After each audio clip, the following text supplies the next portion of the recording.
మీ కర్కాటక రాశి వారికి 2026 సెకండ్ హాఫ్‌లో బిగ్ షిఫ్ట్ అయితే రాబోతుంది. ఈ 2 ప్రెడిక్షన్స్ అస్సలు మర్చిపోవద్దు. మొదటిది ఫైనాన్స్. సో, ఈసారి అతిచార గురుడి గోచార సంచారం మూలాన అక్టోబర్ 25కి గురుడు సింహరాశిలోకి ఎంటర్ అవుతారు. అది జరగడం మూలాన మీకు ఏదైనా ఫ్యామిలీ ఇష్యూస్ ఏదైనా ఫేస్ చేస్తూ ఉన్నా, ఫ్యామిలీలో గొడవలు ఏదైనా ఫేస్ చేస్తూ ఉన్నా, and financial struggles and problems ఏదైనా మీరు ఫేస్ చేస్తూ ఉన్నా, ఖచ్చితంగా అవన్నీ కూడా క్లియర్ అవుతాయి. ఎందుకంటే ధన కుటుంబ స్థానమైన ద్వితీయ స్థానంలోకి అత్యంత పూర్ణ శుభగ్రహమైన గురుగ్రహం మీకు వెళ్తూ గోచార సంచారం చేస్తూ ఉన్నారు కాబట్టి. సో ఏదైనా ఫైనాన్షియల్ ప్లానింగ్స్ ఏదైనా ఉంటే ఆగస్ట్ నుంచే ఫైనాన్షియల్ ప్లానింగ్స్ గట్టిగా పెట్టుకోండి. సెకండ్ ప్రిడిక్షన్ మీ హెల్త్కి సంబంధించి.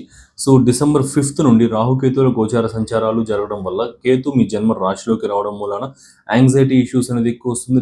Depression issues, stress issues and lower body ఫీట్స్కి సంబంధించిన ప్రాబ్లమ్స్ అండ్ బీపీకి సంబంధించిన ఇష్యూస్ ఇవన్నీ కూడా చాలా వరకు జరుగుతాయి. అండ్ ఈ బాడీలో లిక్విడ్స్కి సంబంధించిన విషయాల్లో కూడా చాలా వరకు సమస్యలు అయితే వస్తాయి.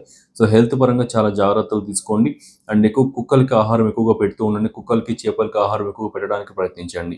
సో ఇది అనమాట. అండ్ ఇవి జస్ట్ శాంపుల్స్ మాత్రమే. ఇలాంటి చాలా మంచి అద్భుతమైన ప్రొడిక్షన్స్ ఇంకా చాలా చెప్తూ పరిహారాలు, జాగ్రత్తలు అన్నీ కూడా ఒక ఫుల్ వీడియో ఫార్మేట్ అనేది చేసి మన ఛానల్లో అప్లోడ్ చేశాను. దాని లింక్ అనేది కింద రిలేటెడ్ వీడియో సెక్షన్లో ఉంటుంది. లేదు అంటే మన ఛానల్ని విజిట్ చేసినా సరే చూడొచ్చు. So thank you. సబ్స్క్రైబ్ చేసుకోవడం మర్చిపోకండి.